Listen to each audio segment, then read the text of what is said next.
Stačí, aby modelka bola len pekná? Niektorí si myslia, že modeling je len o kráse a že stačí, keď len dobre vyzeráš a to je vlastne aj všetko.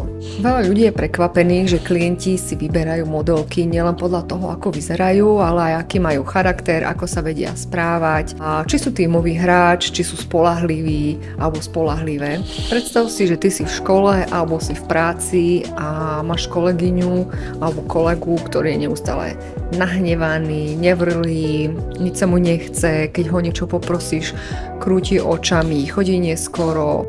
Chcel by si z takého spolužiaka alebo chcel by si mať takého kolegu, ktorý ti len kvázi že lezie na nervy. Aj v súkromí máš rada ľudí, ktorí sú nekonfliktní, na ktorých sa dá spoľahnúť, ktorí majú dobrý charakter a je s nimi zábava. Takže toto isté platí aj v práci, v škole a teda aj v modelingu. Môžeš byť najkrajšia modelka na celom svete, ale pokiaľ tvoj charakter a ostatné vlastnosti nie sú také, aké som spomínala, teda myslím tie pozitívne, tak bude to veľmi ťažké.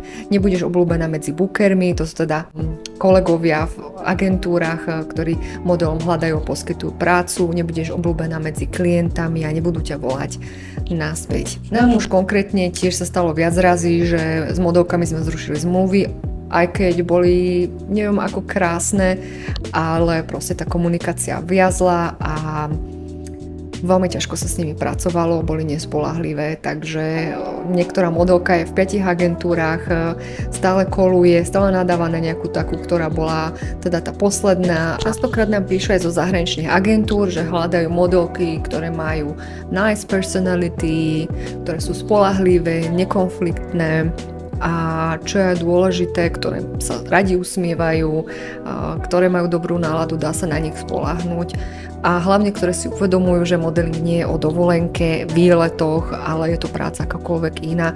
Takže verím, že teraz som troška otvorila nejaké také dvierka k tomu, že modelka nestačí, aby bola len pekná, ale aby mala aj kladné charakterové vlastnosti, pracovné návyky a všetky ostatné veci, ktoré som spomenula. Takže zatiaľ takto a želám vám zatiaľ krásny deň. Čaute.